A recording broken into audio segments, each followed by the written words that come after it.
Yeah, very exciting. I don't know how many camps I've been involved with, preseason camp, but it's always exciting to come out and get out in the field and do real football. During the summer, we can't be out there with the guys when we have a football or anything that's structured or tailored towards football. So it was a lot of fun getting out there and seeing the improvement the guys have made over the summer, the retention that they've been able to maintain with what we're trying to do with them. So just a great workout, great practice. We've got a lot of things to clean up. We've got new guys, they don't know exactly how we do things, running on, running off, putting their mouthpieces in every play, having the helmets buttoned up, finishing plays, tagging off, but we'll get there. So it was a lot of fun getting out there and doing as close as you can to real football. Many times you've done this. Is there one particular thing that you've got in mind that you're looking at on the first day outside of, like you said, some of the things you got to clean up with new guys? What are the things that you look for, and what did you think about? We just got to get everybody on the same page and do the little things. Somehow I don't know how it occurred, but someone calling you a disciplined person, some people think that's not a compliment. That is a compliment. You want to be called a disciplined person. So we're wanting our guys to be disciplined and making sure that they're doing things exactly the way we want them to do it. And we're very demanding. Luckily, I've got a great group of young men. They understand that, how we want to do things, and they're helping the young guys get to do it. But I guess I've been doing preseason camp since 1982. I've been a head coach since '93, and I'm still excited and pumped up every time we get out here and get ready to go.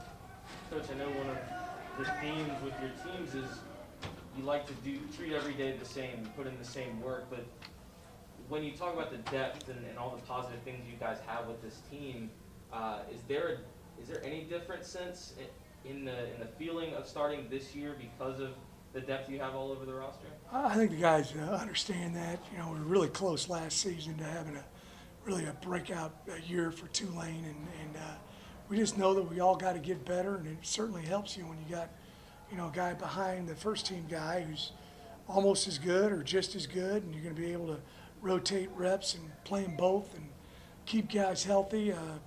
The more guys that are involved, the more enthusiasm, the better the team camaraderie is.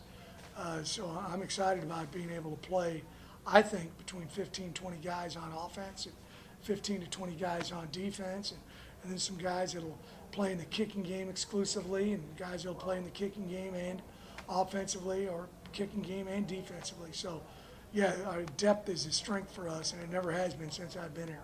A guy like Tajay, Coach, how encouraging is it to see him out here, full of energy, practicing, not fully, but practicing? He's practicing. He could go full right now. We're trying to do a good job these first 4 practices. They've come out with some studies, and 80% of soft tissue injuries occur in your first 4 practices. So we're doing everything we can. We didn't practice very long. We went an hour and 55 minutes. We rolled 3 groups in team and 7-on-7. We did a lot more goal line, red zone area to condense the field, and guys weren't doing 40, 50, 60-yard sprints. So we're just trying to do everything we can to keep guys healthy. Same thing with a guy like Tajay. We're kind of breaking him into it these first 4 practices.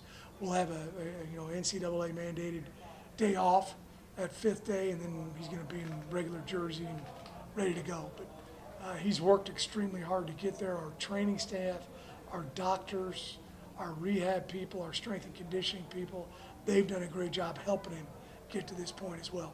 And you mentioned depth. How much of a boost has a guy like Devin Brumfield really been for that running back group? Well, we needed it. We lost a couple running backs, and we got him in here. He's a big, durable back. He's played a high level of collegiate football. And he kind of gives a little bit of a different element compared to the other backs. He's a true power back, north-south runner, sticks his foot in the ground, gets people bouncing off of him. So, yeah, it's great to have Devin here.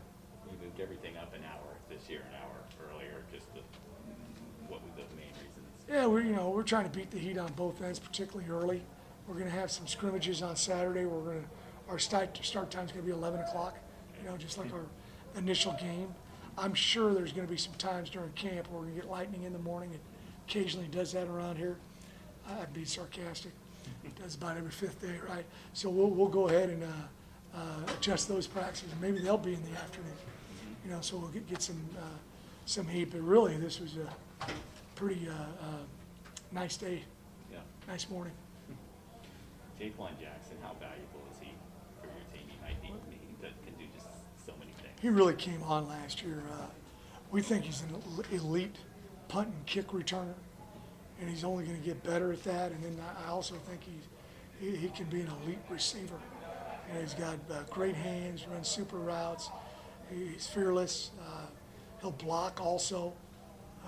So he's an excellent football player.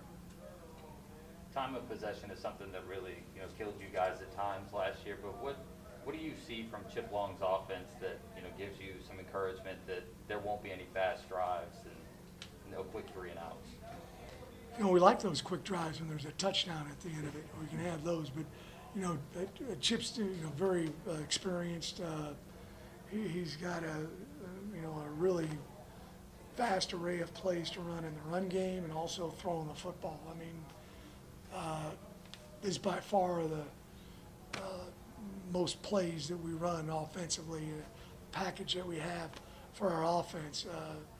And the guys have done a good job of digesting it, understanding what we want to get out of it. And, but you're right, though. You want to be able to control the football. We got to get better at 4-minute offense. We're running the ball. We're keeping the clock moving. I always challenge my offensive coordinators and tell them that very few guys can play real fast and also play real slow. They can do one or the other. I want him to be able to do both. And I feel like he's really working at being able to do both and can do both. But he's doing a great job for us.